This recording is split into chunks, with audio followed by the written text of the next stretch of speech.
Just counting down. We are live. 3, 2, 1. Welcome to the podcast, everybody. Highnoon with Flemo. It's been a while. This is episode 13. Been a while since the last one, but I've got all the better equipment now, so we're going to have the video aspect of it, and obviously I'll put the audio. If you're listening by audio, you know I've put it on the podcast websites. This week's guest, we've got the wonderful Paula Ferrari. How are you, Paula? Hey, how you going, Flemo? Groovy, great. Thank you. Really, thank you for Saturday night, you know. Yeah, how hardcore are we? We're hanging out on camera on a Saturday night. Woo! Yeah, we are doing it lockdown style. No, and how are you coping with this is really safe. The funny thing is, the quality might be a bit, it might be a bit of a delay here, but we're literally 5 minutes away from each other. I could probably just pop up and do it in person, and we just stay 1.5 meters apart. Yeah. Yeah. So what were you saying? Sorry. How am I healthy? I'm not scared of it. And I used to play in the Springvale Tip, so I've already met Corona back when I was a kid. So I punched it out cold. Now, you're worried about the tip. Oops, sorry. Oh, the tip. Okay. I'll let you go. Sorry, we've got a bit of a delay. Now, you're a speech pathologist by trade. Tell us, what do you do? Tell us about your job, Paula. Okay, so speech pathologist, communication disorders, swallowing problems, stuttering. I've got a new skill, inflection control. I was put that one on my LinkedIn, specialising in, weird inflections. There's this weird inflection going on at the moment, It's a new kind of marketing thing I'm going with, because speech is, that's we're the experts on that. Well, that's viral pandemic. That's really cool that you say that with the inflection. I'm obviously I've been a singer, and I like to think I'm a bit of an expert in voice. But inflection, you could have a very busy time with comedians. Because a lot. I have a list. Oh, you watch them and just go, "Oh God, I better give you a card." No, I'm just avoid. And with the inflections, and that would be, I guess, from the modern, in the last 20 years, and you saw it in movies, say with Paris Hilton, that TV show, whatever. Is that what you're talking about? Where there's just this shitty way of talking. Yeah, just any different accent, I guess, you could say it's got an inflection. Even just things like asking someone a question, the rising inflection at the end of the question. It's like, so are you going out? Your voice goes up at the end. Yep. When you're asking a question. So I just have this joke. I thought it would be the pandemic would be a lot funnier if there was an out of control inflection that made everyone, like, I don't know, just sound like Paris Hilton in Valley Girl. Oh God, like, don't, please. Oh really? I told you. Like, and can you imagine, like, everybody just saying, "Oh," and he was just every time they spoke. It's like, well, really, I told you. And then people would be just driving each other crazy. So we'd be really like queens. The speech pathologists would be the queens of that pandemic. It would be a lot funnier than the current one. And I'd be making more money. I noticed it when that show, like that era of TV and movies and stuff, it was a distinct thing of a way of talking where that inflection did come in. And it used to piss. I hear different things, like with that with the TV show I'm doing now, Bachelor in Paradise. I'm doing the recaps of that, and it's driving me crazy because I can hear the editing where they're splicing words together to make a sentence, and I know that person didn't say that sentence, and they'll make it sound like they've said something really controversial, and they'll build an episode around that sentence, and it's like, yeah, but they didn't say that, because I can hear the it sounds like a deaf person talking because I'm hearing the different warmth. I've just doctored it. Yeah. So I've got an ear for that where it just drives me absolutely crazy. I'm hearing this weird shit. And with like Tourette's, do you deal with people with Tourette's syndrome and stuff like that? Well, not exactly with Tourette's on its own, but I do deal with like help people who have a stutter or a chronic fluency problem disorder. Stuttering can involve some of those kind of tics and, sort of little odd movements that people with Tourette's might have, but they don't necessarily like shout out like "fuck you, grandma" or something. It's like it's more of a it's more like a blinking or a clicking the hand. Actually, I went out with my one night in Paris. I got set up with a French guy. I couldn't speak French, and he couldn't speak fluent, like he had a severe stutter. So it was just a crazy day. And every time he spoke, he had to push against a tree. So I'm, talking to him like this, je voudrais aller, and he's saying, I can see what, anyway, it was the worst date ever. So he didn't have Tourette's, but he definitely had something that he had to do to get his speech out. To get his words out. Yeah. Well, I don't know how. Yeah, he had to press against a tree. So every time we spoke, we had to go and find a tree so he could thump on the tree with every word. That sort of helped his speech. So that's what people who have chronic stuttering sometimes get. Wow, that's ways of getting it out somehow. And yeah, I'll give a shout out to Richard Fraz, but we can old homies from Springvale's in the chat. Where'd you grow up, Paula? Tell us about where'd you grow up, go to school and stuff like that? Oh, you don't remember? I was born in a little country town called Birregurra. Whereabouts? Birregurra. Have you heard of Birregurra? Birregurra. It's near Colac. It's a little Birregurra. Yeah, it's usually in the paper when people want, like they say, Bill, truck driver from Birregurra, and he gets his opinion about something important. Well, I was born in this little country town, and the funny thing is it's so small that my mum, who's a midwife, was on duty the night I was born. So it meant she was on duty to give birth to herself. I was just like, hey, it was a little bit inconvenient, but it was sort of convenient too because she was at work already. So. But as long as they didn't count that as it's hard labour. It was hard labour. That's not your tea break. She didn't get overtime. Yeah, that's because I went to a school. Yeah, I went to a school called Berengara. That's why it was like there's actually a town called Berengara. And school was up there. Yeah. No, I went to school because Dad was in the forest. Who's talking? Let you go. We've got a delay, that's all. Sorry, you went to school up there and high school and all that?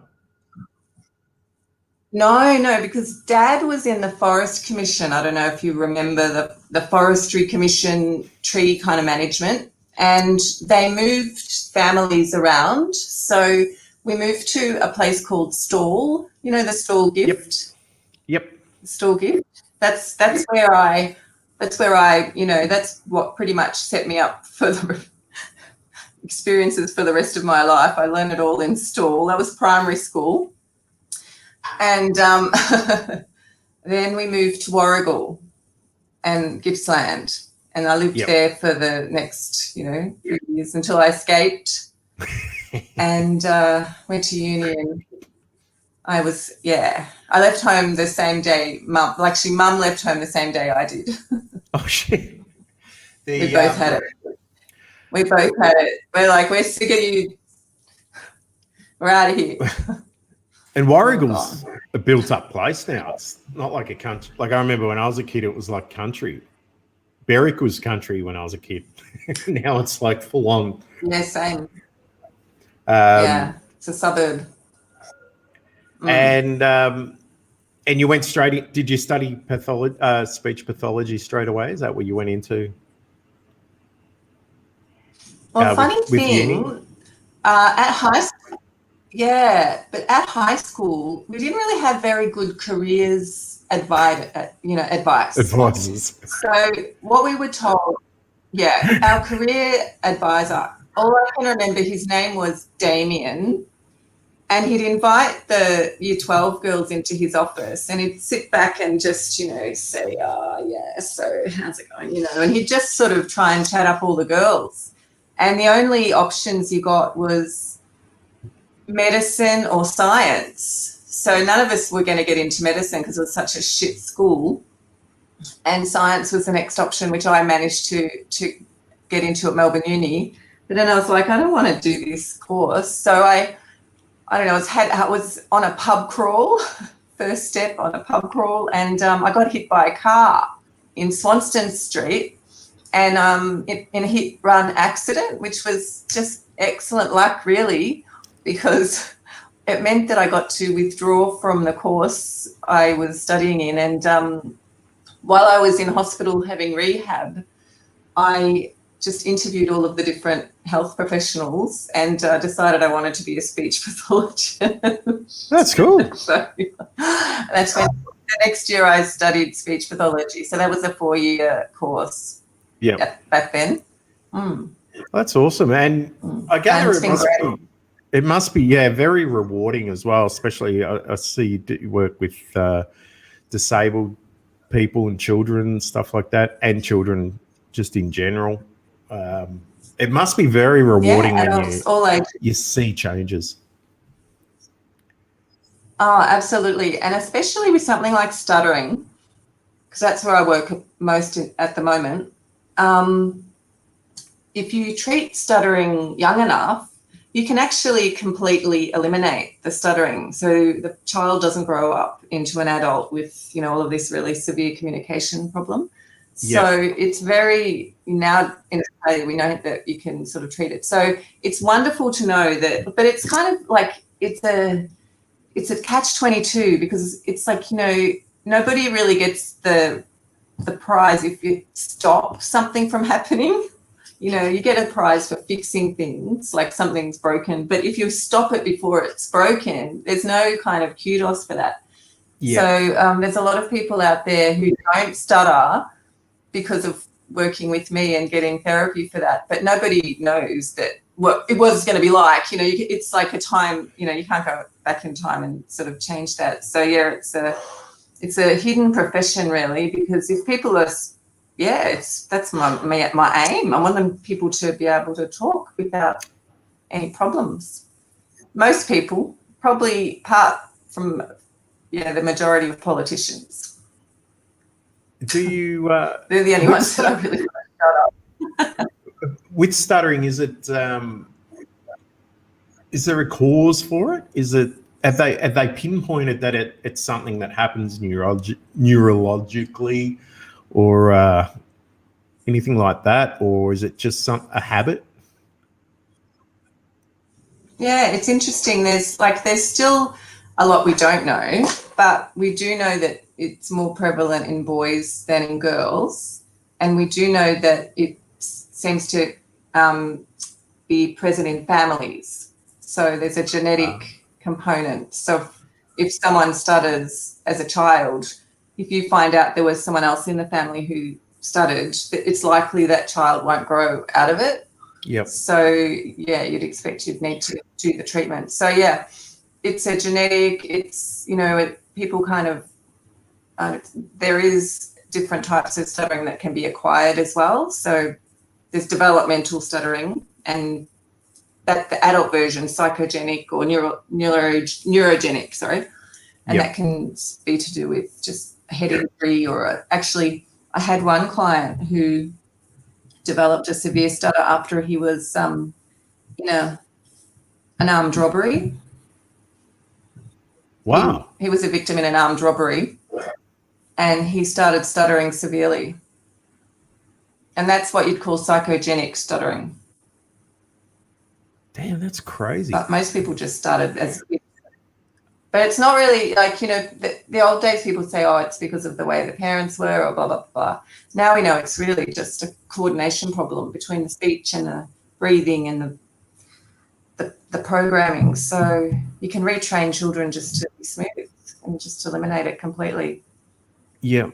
Great. Well, I was going to say, like, with parents, I guess if you're in a home with it already, then you might pick it up by habit of pre-hearing it. But obviously, if someone can get it from an accident, but I've seen a few things in the last few years where someone will smack their head in a car accident and then they're fluent French. Oh. They've never spoken French before. Oh yeah, there's that. Yeah, foreign accent syndrome. Or whole language. Yeah, that is strange. Some odd things happen when you get certain parts of your brain damaged. Well, usually it's not a learnt thing. Just 1 sec. Sometimes there'll be twins.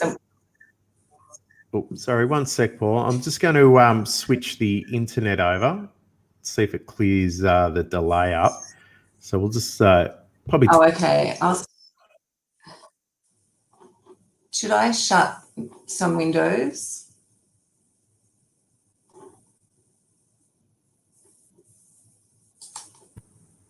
There we go. We're back. Hello. No, I removed you at the stream. There we go. Sorry, everyone. Just thought there's a little bit of a delay, so I thought if I switch the internet over to anything better than Australian wired internet, will be okay now? Will be far better off. Remove. Takes out a little bit of your soul every time. Kick up. What's going on here? 2. Damn, I just stuffed this up. Sorry. We don't want to end it.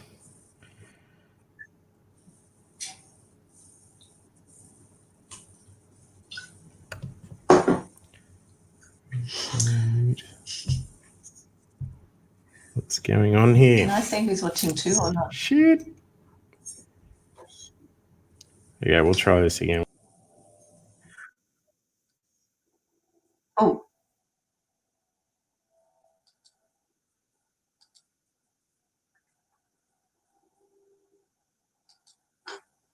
What happened? What happened? Hello. It's me. La la la la. Should I leave? Or should I stay? Oh.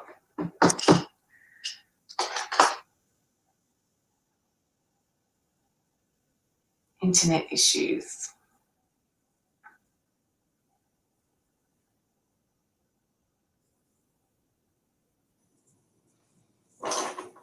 I should just get out as well, I guess.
Yay.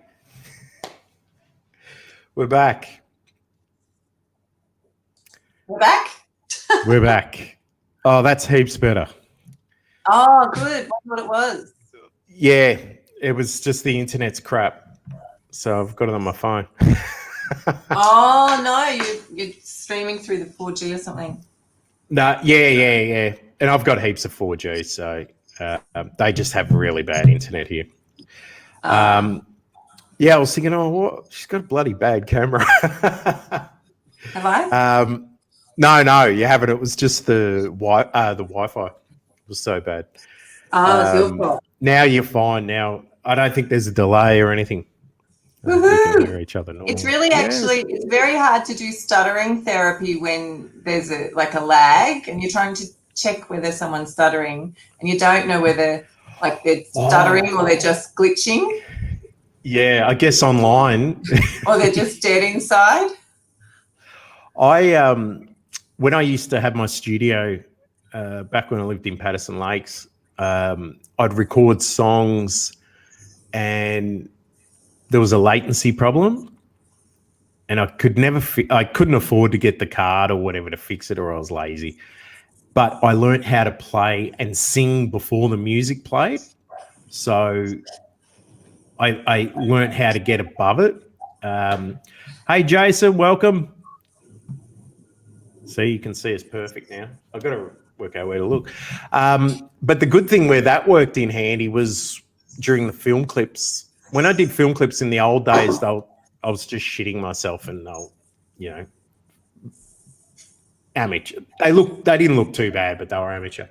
When I did the new ones with Pegasus, I learned you've got to, when you mime really well, you've got to lip sync before the words. So you're just a step ahead. Like ventriloquism. Yeah, you're just ahead of the words coming out of the audio, and that will sync up perfectly. And so if you see my film clips off the last album, the Road Warrior and Haunting Me film clips, I'm spot on with the lip syncing, but it was purely because all those years of practice. I was like, okay, now I know how to. You never know it when came in handy eventually. Well, I didn't know that I had something that was going to be so handy for a pandemic, and that was like no gag reflex. My nurse complimented me when she was doing the swab. She was like, "Wow, you're really great," and I'm like, "Oh, it's finally a superpower." You've had the swab, have you? Yes, I had the swab. I enjoyed it. I'm just avoiding people, so I won't ever. And you know my personality. It's like, you want me to do that? I'm not doing it. I'll do the opposite to everyone. You stay under the radar. I just don't leave the house. Yeah, well, I'm pretty much stuck here. Hello, Jody and Michael. A few more popping into the chat there. Yeah, we. Oh, cool! I can't see where everyone. You you ended up in pathology. Brought up in the country.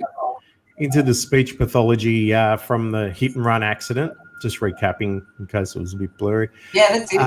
Yeah. And so, is there a niche market for you now that you're working with the speech pathology? Well, I couldn't decide. So I just kind of did a bit of everything. So I work now in private practice, and I just say yes to everything. And I can sort of treat any kind of. It's been like 25 years that I've been working as a speech pathologist. So I've done lots and lots of different things. But that's good because you get more people, because it's so rewarding, you get more people that you get to help. So, you know, in one way. Well, now what I do is I educate speech pathology students now. That's the thing I really love. So I work out at La Trobe Uni. Yep. And I train other speech pathologists. Oh, cool. And how often? So I get to. How often are you there? So do you get to wear a stupid hat and stuff like a professor? Or you can have my Only if my I look. want to. It's I love it. optional. Hats are optional. I've gone for Probably the a hat somewhere. The condom look. I've gone for the as I was saying before, the Robert De Niro in Deer Hunter. Diddy Bow. Look, that's what we're going for here. Because this is my mask I pulled down, so I'm just leaving it on now. And then you got into stand-up comedy. How long have you? What it be? 2 years now? 3 years since I first saw you in the comedy scene? My very first gig was, I think it was 2016, January 2016. That was my very first gig. 4 no, years. 2017. Sorry, 2017. Yep. 5 years. I did my first. No, Yeah. That's 3 years. 2017, three. Yeah, but I sort of did like a lot of gigs in the first year, and then second year. Yeah. 3 years. I know. Maths, it's hard. I know. I stopped being able to count when I left teaching. Where was your first gig? But now it's all inquiry. Where was my first gig? Dancing Dog. Yep. Dancing Dog in Footscray, CWA. Yep. That's the Wrestling Federation. Comedy Women's. Chicks Wrestling Association. Yeah, that's right. We all just jump up and like get our tits out and rub them in jelly, and that was a pretty good gig. I've seen that movie. It's sort of downhill. That was downhill from there, really. I think that was the open mic. I think that was the open mic. Could have been wrong though. There could have been me on. Yeah, I remember the Mad Dog was on the Tuesday nights back then. Yeah. Yeah, it was a good night. I had the one going here, so I never got down. I got down there after this one stopped. Did a couple. I did a corporate there for the Western Bulldogs. In that same room. Actually, I did the first gig there, and it was in the front bar in the corner. Okay, and it was that bad a gig that the MC lied and said he just got a call from his wife, and he went home halfway through the gig. Yeah, that's how bad. He cut his losses. Yeah, he's just like, oh yeah. There was only like a few people there. It was horrible, but he fair enough.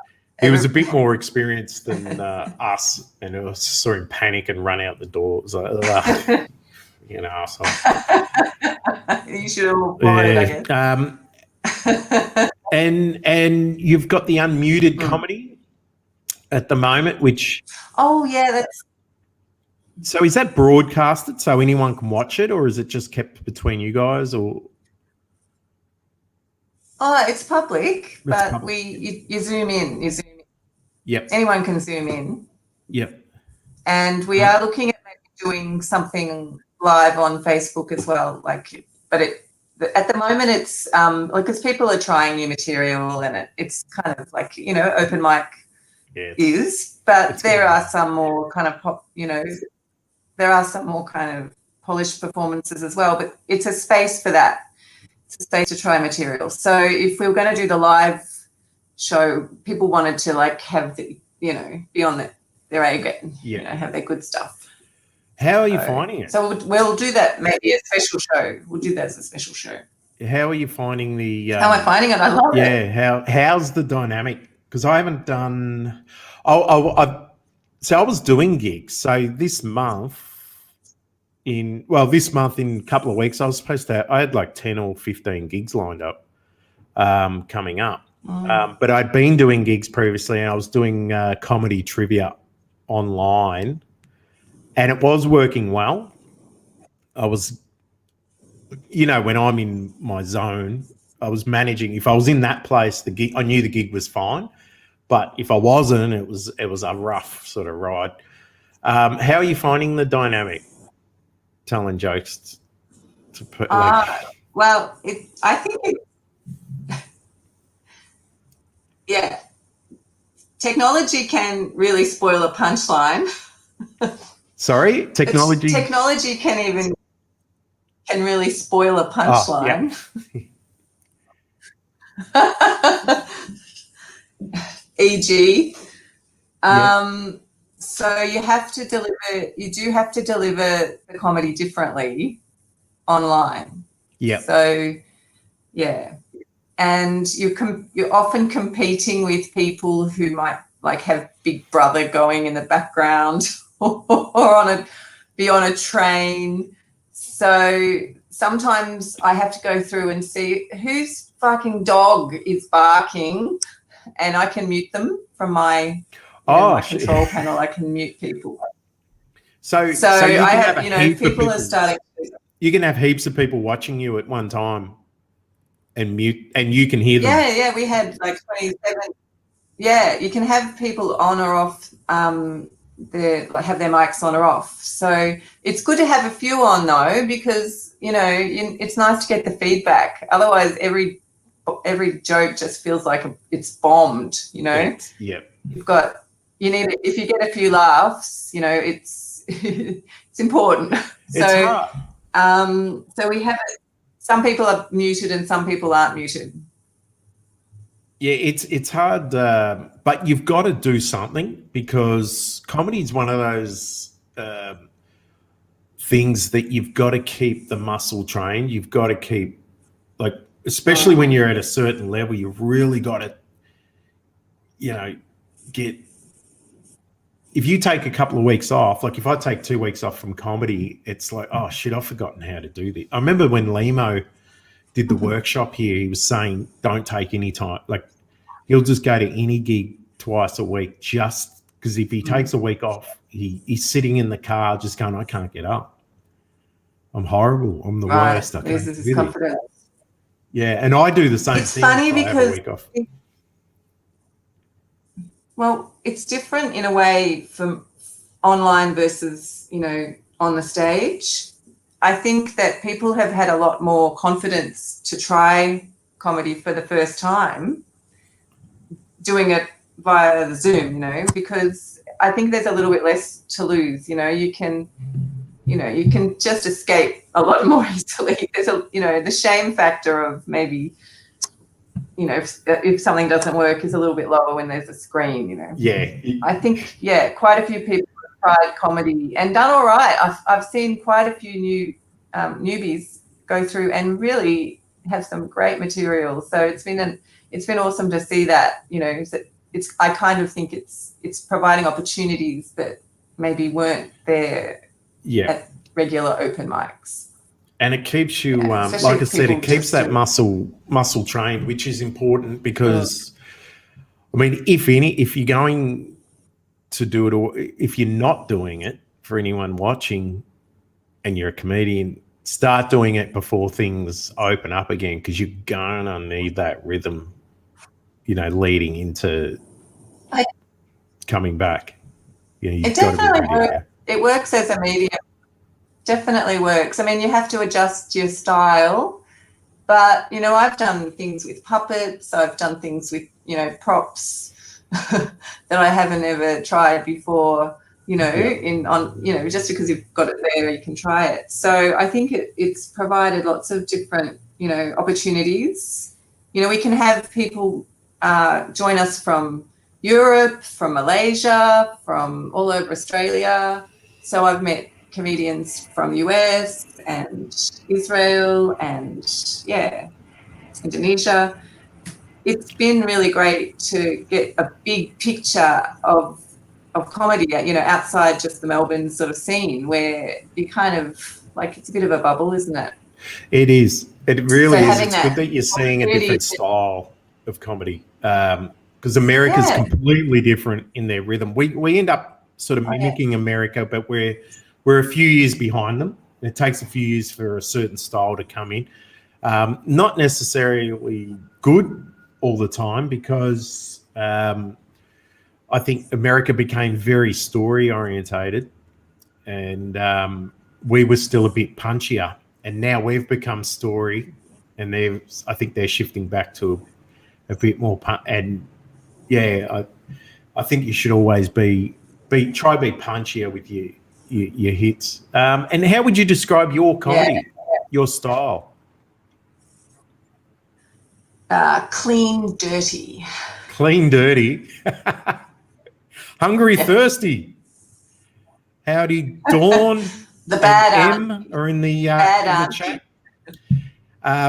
Dawn's in northern New York, so it's Dawn. Great to have some international people here.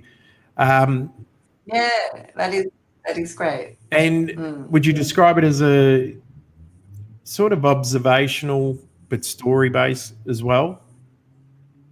A little bit autobiographical. Yep. Yeah. A little bit clip focused. You know, trying to get some genital equality. You know, I think, you know, since the puppetry of the penis is our most famous comedy export, you know, I think, you know, I'm using the opportunity in isolation to develop a female version. The culmination of the clip. I'm going to call it origami of the origami of the flaps. That's my show. And I'm working on that material. Just because, you know, I think we need a bit more equality, and, you know, if people are getting their dicks out, I reckon we should be getting our flaps out as well, you know. Well, you could do a puppet show. You could do a puppet show. You could. And here's the bearded I think we need a workshop there. I'll take any suggestions, but, you know, within the physical limitations. You could, you know, that's a really good, because I mean we've had puppetry of the penis, and that's still on in Vegas. Huge, it's huge. Yeah, and Jamie from here. Everyone laughs straight away. Jamie from here, he used to be the sound guy on my Tuesday show. He's one of the guys from Puppetry of the Penis, and he does he'll do on the weekends, he'll go off and do a hens night or a different thing like that. But that's something different. I'll put my bookings. I take bookings for bus nights. You want to see how a full That's funny you say it, because be ready to be impressed. This is how messed up. You could just squirt. This is the water slide. That's funny you say, because I was I walked to get the girthy big 12-incher here at DFO today at South Wharf, and I thought there was this structure that sort of tapered off, and I thought about this stripper that used to go to do all the Bucks nights and football clubs, Jazzy O. Did you ever hear of Jazzy O? Jazzy O from King's Cross. No.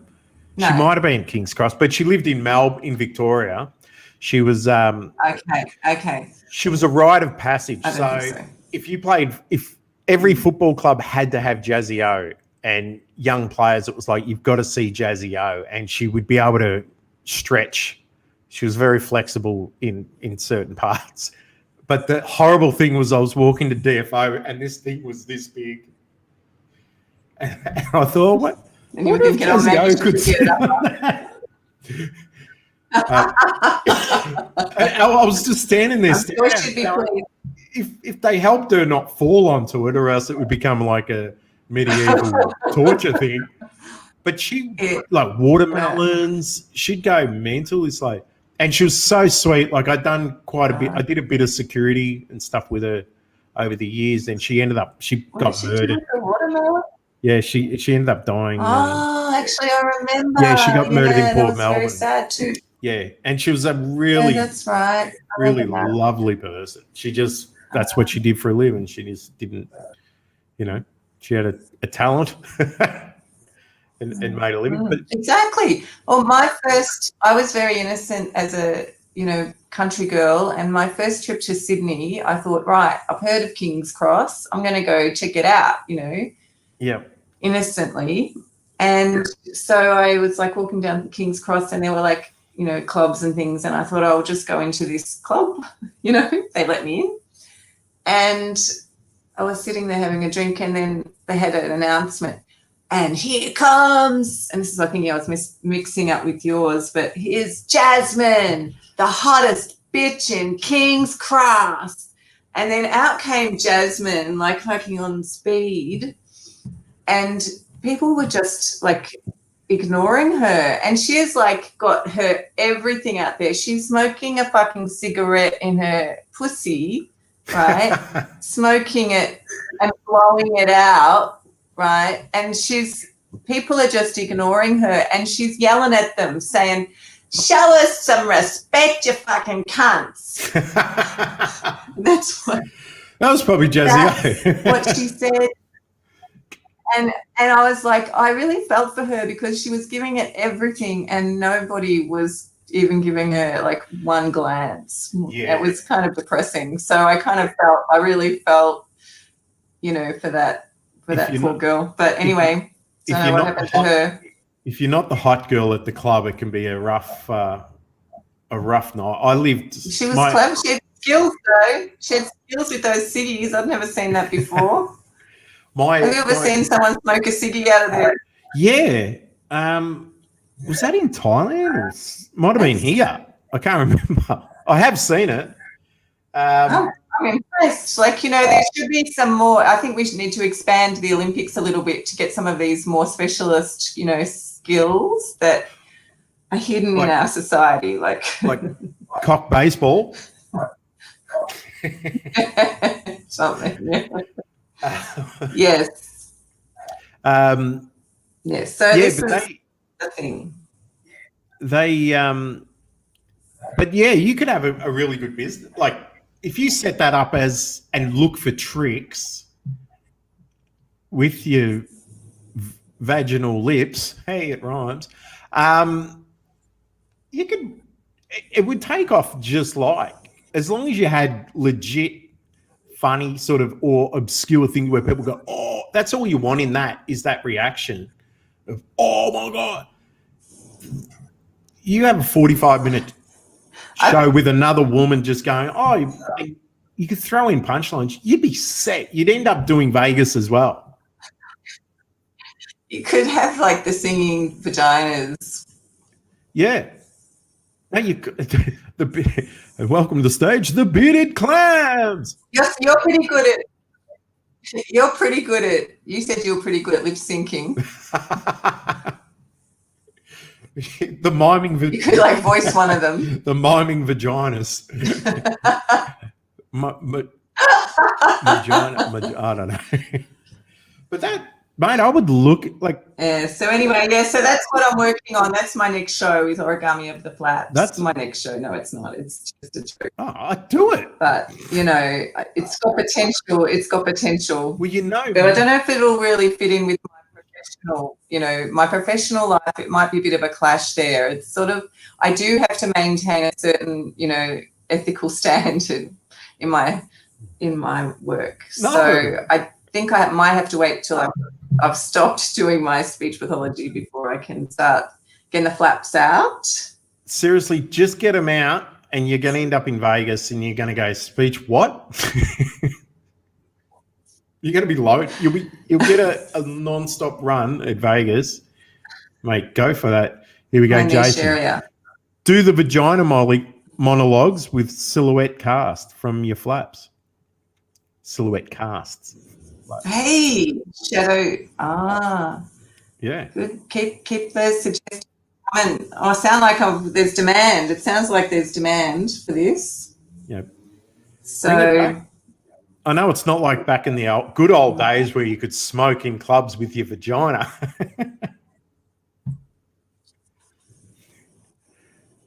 How times have changed. And with the not for the better. With the comedy show, when is that on? What nights can people check out the unmuted comedy? It's Monday night. Monday night, 8 p.m. 8 p.m. Australian time, or Melbourne time, East Coast. And where can they go to check that out, Paul? There's usually an event. I put up probably tomorrow I'll put up an event for Monday's show. So I'll just share it on my page. On So Instagram or Facebook? Go to my page tomorrow. On which page? Usually just Facebook. Facebook page, yep. Just Paula Ferrari. Just my Paula Ferrari. But I'll share it tomorrow, yeah. Yep. And if you're so I've got a great lineup, fantastic lineup. You're doing the speech pathology, you're doing that online at the moment? Yeah. I finally realised it took a pandemic for me to realise I've chosen the right profession, because I can do therapy online. Yeah. I don't have to actually go face to face. We can do a lot online. So, and all my La Trobe work with students is all online as well. So yeah, I don't have to leave the house. That's good, because you can reach further with it as well. You're not just limited to Melbourne or within Australia. So if anyone watching or checks out catches the podcast once it's put up or on the audio version, where can they get in contact with you as far as the speech pathology goes, Paul? Oh, well, I Google well. Google. So just have to Google. Yeah, Google. Make sure you do the Paula Ferrari speech pathology, because I did discover that there is another Paula Ferrari, but Yeah, I Googled you before. She's dirty. Oh, is she? There's a few porn stars with my name, yeah. Oh, cool. And there's one that's dead as well. I thought, fuck her. She died 2 years ago. How am I going to interview her? Look at me. I'm pretty good for the corpse. So when do you feel this is all will be fine to get back to normal? Yeah, good question. I don't know. I think, not until a year. Fuck, a year. I think a year. Yeah, I don't see gigs happening for the end of the year. Outdoor, maybe. Outdoor. I know they're doing a few, say in Canada and in Tasmania, that they're doing some outdoor, touring. Yep. Because I think outdoors is, it's a lot safer. It's the indoor stuff, gigs that are going to be, much. It's more the indoor gigs that are killing outdoor. Everyone.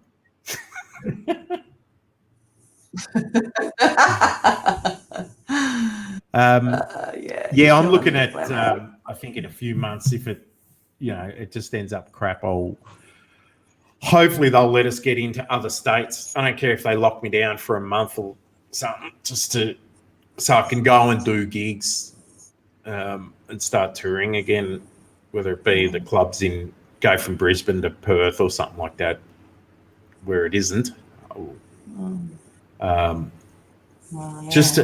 And the shit thing, watching that horrible television program, Bachelor in Paradise, and doing the recaps, it's made me want to go to Fiji so bad. I've never wanted to go, but because of this, I'm like, I would give you anything to be laying by that pool right now with a beer. I don't even drink.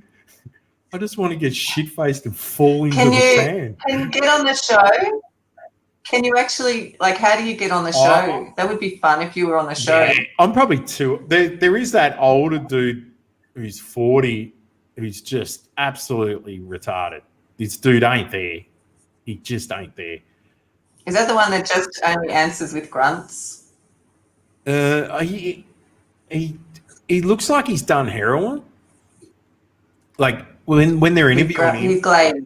Yeah, he's just like And there was this one scene, if you watch in the second episode, when they're handing out the roses towards the end of the video, the girl goes, I'm looking at Jamie and it just looks like he's not even there.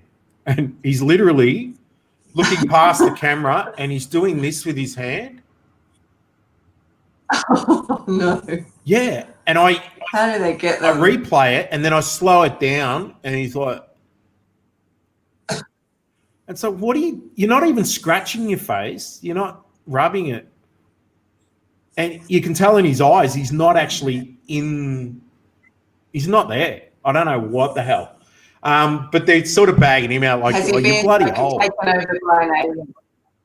Maybe he's a replicant. That's what he's like. It's like he isn't in his body. And now it came out like he's suing Channel 10 for portraying him as a complete moron. But it's like, I don't know that they're doing, like, they're obviously messing with it, but you are looking, even if they weren't editing it, and he's one where I'm hearing the pitch changes, where I don't know if I want to give her my rose. And it's literally every word. It's like, you don't even say that sentence. He could have autism. He could have autism as well, because there's sometimes prosody. There's some prosody difficulties with some people who are on the autistic spectrum. Yeah, autism spectrum. He he definitely has something. Maybe a bit of autism. Yeah, and it's like he just wants to be famous, and with all of them, that's the problem with that show. I don't know that I wouldn't drown someone if I did go on it. If they had, they should have their vote. Who do we drown this week? The vote is like you get to choose who you want. Who you want Flemo to drown this week? Because I can't handle fame whores or people that just. No, that's a show for the. That is a show for the apocalypse, though, isn't it? That would be a show for the apocalypse. I definitely think we need to put that one. If we could have an island. Sell that one to Channel 10. Yeah, and it's just called "You're Wrong" with Flemo. And I'm just, you're wrong. Just choking people out. All those people from that 90, like each way. What was that show with the 90? Oh, 90 Day Fiance. Back the other way. 90 Day Fiance back the other way. Yeah, just start with all those people. They could be the first group. Well, there was a few on that show that were that are painful. There's one like in the new one. Actually, I've got to try and get the video up for that the next couple of days. Where there's one lady in all of them. There's ones that just don't make sense. Like this lady's gone to Nigeria in the last one to get this guy to marry her. She's 50, he's 20 something, and he wants to be a rapper. It's just like, what the hell are we going through here? And she's just the meanest person. You know what she's going through. Oh my God. But with all those shows, it's just, I try to start them with a clean slate. I say that where it's like, cool, I'm not judging anyone. I'll give them all the benefit of the doubt. They're all lovely human beings until they piss me off. Then it's all. And I said that with that last 90 Day Fiance, and there was the guy without a neck.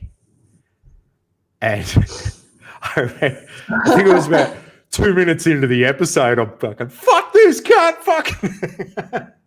It's like I didn't even last 2 minutes with this guy, and he's been a fuckhead in the Philippines. Yeah. I just find the worst of the worst. I don't know. I don't think you'd really take it as a compliment if you got accepted on one of those shows. Well, that's what like they look you for. They look for the train wrecks. They like Married at First Sight. I remember seeing interviews with people saying, well, they do and same on Bachelor, they do psychological tests and stuff like that. If you were just perfectly normal and sane, they've got room for a few of them.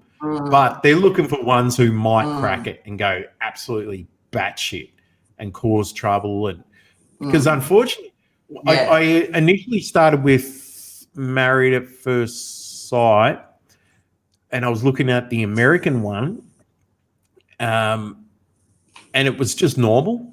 And I remembered our one was like that. Initially, it was a very normal show, people looking for love.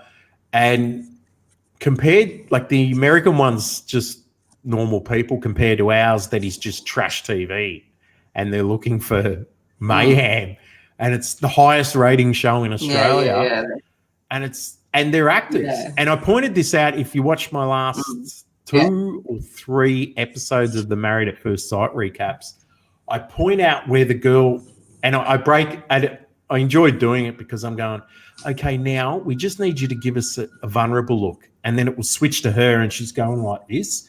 I've gone, okay, now we need the serious look, and I do it for about 20 or 30 looks, and she's just like, and I can tell she's playing to the camera, and the guy that she was married to, I knew straight away he wanted to be an actor because he was overdoing it on camera and doing things where it was like he was trying to get his acting chops on screen. Yeah, it was like, it was like, oh, okay. And it turned out that chick was brought back from the previous year. She looked completely different. So she'd starved herself, got all this surgery, fake tan, lost weight, looked completely different. And then I noticed in some of the scenes, the dinner parties or whatever, she had an earpiece in. So she was getting fed lines from the producers. And then it later turned out she was on like so many, like thousands of dollars per episode to be on the show. And now she's got a show on Channel 9 coming out. It's like, oh, fuck off. Yeah. And it was all set up. Yeah. It was all set up. They're playing a role, and I saw a few interviews with a few of them where they're saying, no, we're actually playing a role on that show. It's not, it looks like it's legit. Yeah, of course. And I'm aware of that. But no. But then you go into the chats, because I post them in Facebook groups for that particular show, and the people take it so serious and they're so mean and horrible. Like, oh, I fucking hate her. She's a whore. She's a bitch. And they're not real. They're edited. Yeah. But they see them. Yeah. People think they're friends. Yeah. They're like they know people are like. Yeah, they think they get a connection. Stupid. And I guess that's anything with celebrity when people, if you're a bit of a celebrity or a celebrity, people see you on a TV show, or it was like when I met Joe Rogan here, people were coming up and trying to get in with him. Like, no, but we're mates. It's like, no, you've listened to him talk. Right. On YouTube, fuckhead. You don't know him. And Joe was lovely. I was fortunate. I got to hang out with him for quite a while, just smoking weed with him on our own. Lovely guy, and he is who he is, but he's not the same sort of dude in real life. Like he is, but he isn't. Got to have downtime. Yeah, he's not that exact. Yeah. People just, I think they can own people. He's got a persona. He's got a persona. Yeah, exactly. Anyway, homie, thank you very much for joining me on the podcast. No worries. Thanks for having me. It was fun. Hopefully you got a good one. Yeah, well, like I said, it's the first one back after a year and a half of the proper one. So I've got to, I'll start pumping them out now that I've got the sick equipment. I can see it. I got the big 10-incher and the 4K camera. Yeah. Can go and get your magnums for that. Me magnums, that's my mute button, big fat magnum. Now, don't forget. If you're sharing it. Follow the Unmuted Comedy Monday nights. Check out Paula's. You don't have a specific Facebook page for the Unmuted Comedy, do you? I haven't set up a page. Well, the thing is, it started off as just one-off, let's have an online comedy night. And then it, just kept going. So now we're up to 16. I just haven't, each week I just do an event. I think maybe we do need to have a page. Getting a page. It'll take you 5 minutes to set up, and at least you can post and you can get people following you on there. Temporary. And they can get notified when you're doing it. It's about time. So I'll start doing that now. But, this was always going to be just short term. It's turning out to be a bit more long term than that. Yes. Yeah. And we need. Yeah. So now 16 weeks. It's a good thing. 16 weeks of unmuted. That's 16. Jesus. Well, I think so. We've had a nice, lovely community. Yeah. We've built a lovely community, and we love seeing each other every week and trying out material. And I've been enjoying getting to see comedians I wouldn't have seen probably otherwise. Yep. So it's been a lot of fun. The weirdest performance, I think, was one guy who was on a bus in Israel traveling between gigs, a comedian from Israel, and he was on his bus doing his set to us via Zoom in Australia. And I thought, I could not understand a word he said, but I couldn't stop laughing the whole time because it was so bizarre. It was just, the weirdest gig ever. Awesome. The weirdest gig ever. Oh, I didn't know that's the dynamic of it. That's really cool. That anyone from around the world can sort of pop in. Where are you finding people signing up. Where are you getting the acts from? Or anyone can just join in? People recommend, or I ask some, people, and some people just contact me because they know someone else. So it's sort of word of mouth.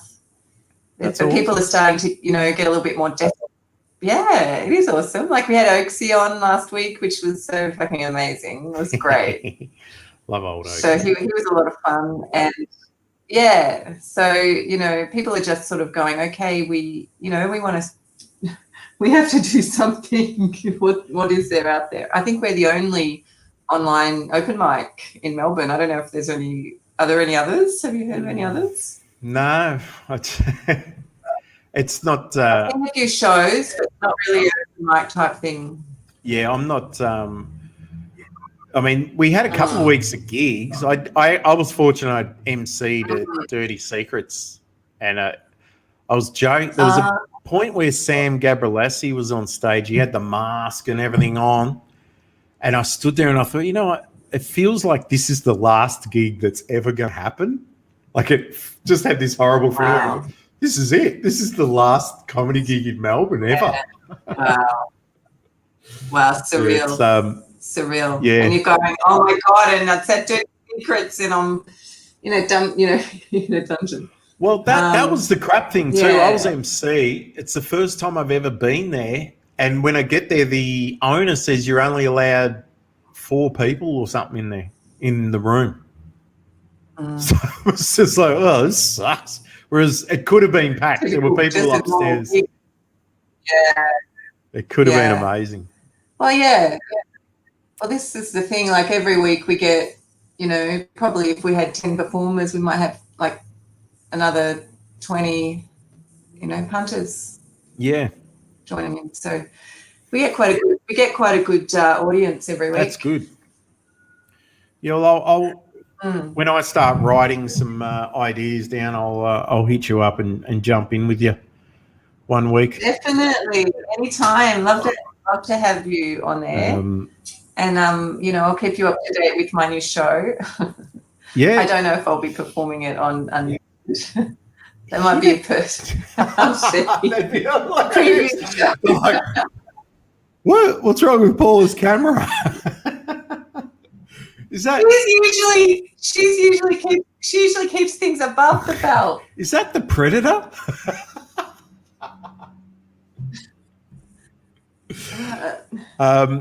No, thanks again for joining me, mate. Yes, Stay safe out there, and no worries, everyone. If you need a speech pathologist,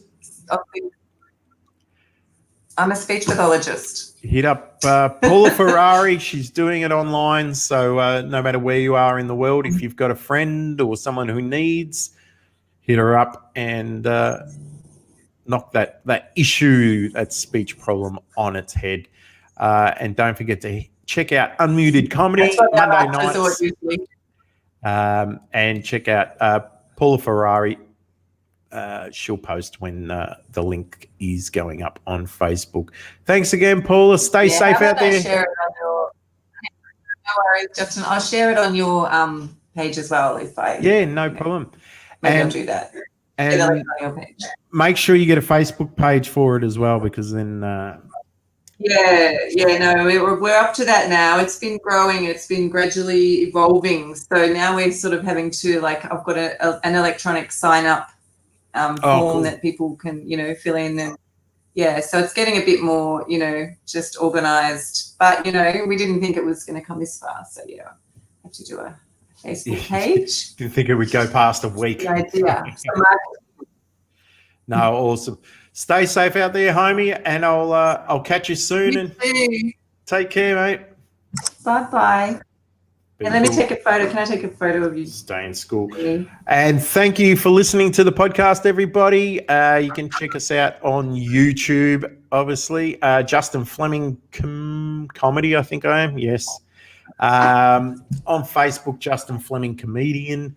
And we've got the Highnoon with Flemo page on Facebook as well, which has been pretty inactive, but we'll get all that cracking again. And yeah, I'll be back hopefully in a couple of days with another guest. Don't know. Just got all the equipment happening so we can have it all looking that much more schmicker. Anyway, take care, everyone. Be cool and stay in school, homies. Thanks.